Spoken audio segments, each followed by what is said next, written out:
Kembali di Kompas Bisnis edisi spesial Indonesia International Motor Show 2016. Dan saudara, sekarang kita bicara soal panasnya persaingan di pasar mobil. Penjualan mobil Indonesia mulai bangkit di awal tahun meski belum setara dengan penjualan tahun 2015 lalu. Pada bulan Februari lalu total ada lebih dari 88.000 mobil terjual di dalam negeri. Angka penjualan ini naik sekitar 3.000 unit lebih dari penjualan di bulan Januari. Tapi kalau dibandingkan dengan penjualan mobil setahun yang lalu atau Februari 2015, penjualan bulan lalu masih lebih rendah. Toyota masih jadi mobil yang paling laris terjual semenjak awal tahun 2016.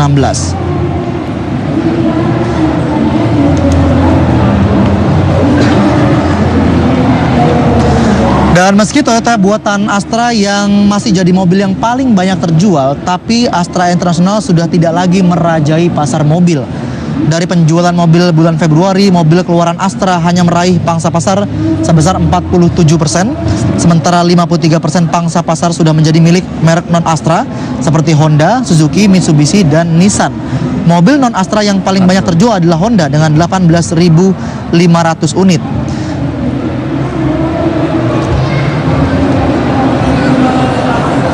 Dan menyusutnya pasar Astra disebabkan turunnya penjualan sejak tahun 2013 lalu. Penjualan Astra terus menurun, bahkan puncak penurunan terjadi di 2015 ketika penjualan mobil Astra anjlok hampir 17% ketimbang 2014.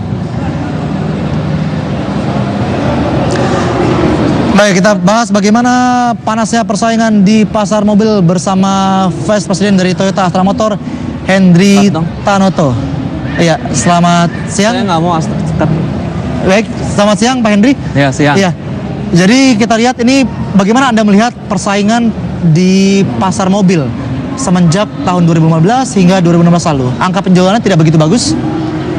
Ya, memang di tahun ini market otomotif memang masih challenging ya. Ya. Kalau dibandingkan tahun lalu, ya kalau kita ngomong wholesale, tadi kan data wholesale dari pabrikan ke dealer. Ya. Itu memang angkanya kan memang turun sekitar 5% lah. Ya.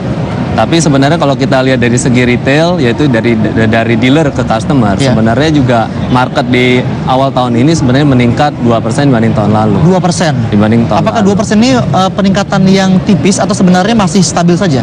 Saya rasa 2% ini memang kalau kita bilang memang masih stabil ya. Dan bahkan juga kalau saya kategorikan ini masih sangat challenging. Jadi kita challenging. Jadi kita belum bisa memprediksi sampai akhir tahun ini apakah akan seperti ini atau tidak. Tapi sebenarnya kalau kita lihat lagi apa yang sudah dilakukan oleh government, sebenarnya pemerintah untuk mendorong agar market ini tumbuh, sebenarnya cukup banyak. Jadi kalau dibanding tahun lalu, kalau kita lihat GDP tahun ini kan ngikutin dari kuartal 4 tahun lalu lah, kan sudah mulai plus kan. Jadi kita juga optimis mungkin juga akan ada satu stimulus yang baik di tahun ini. Kemudian yang kedua juga kalau kita lihat dari government spending di infrastruktur juga menunjukkan hal yang sama.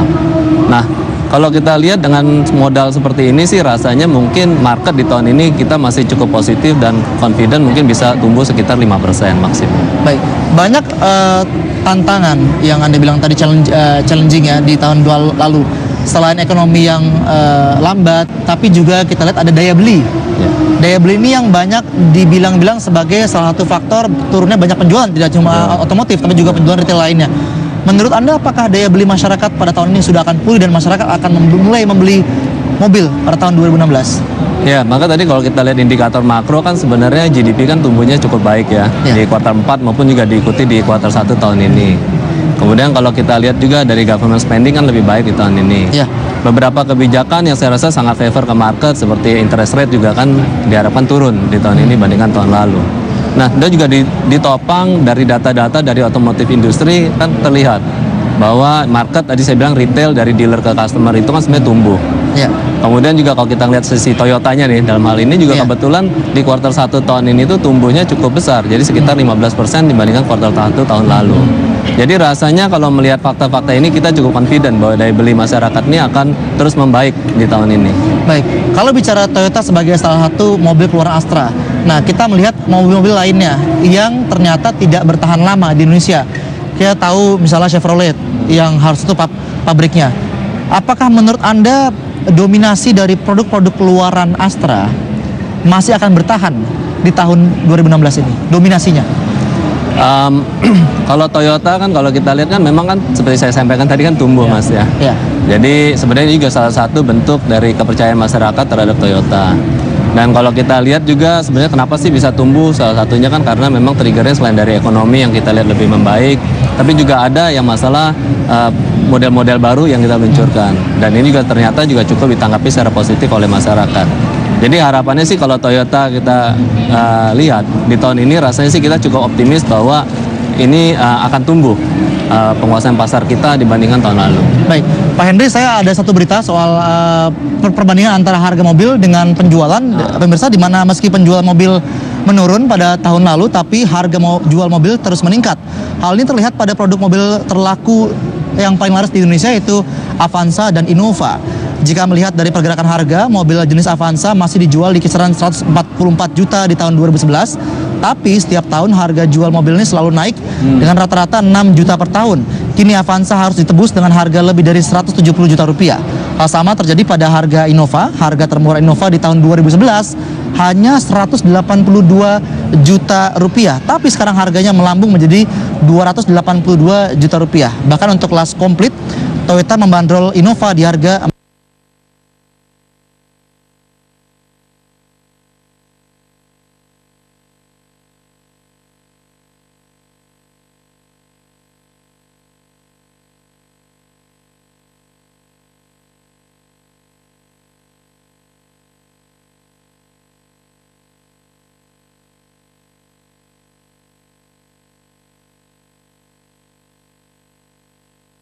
labor cost dan lain-lain, maupun juga semua ini nggak ada yang juga turun. logistik cost. Jadi kalau kita lihat indikator paling gampangnya kan inflasi, misalnya inflasi kan selalu naik di Indonesia.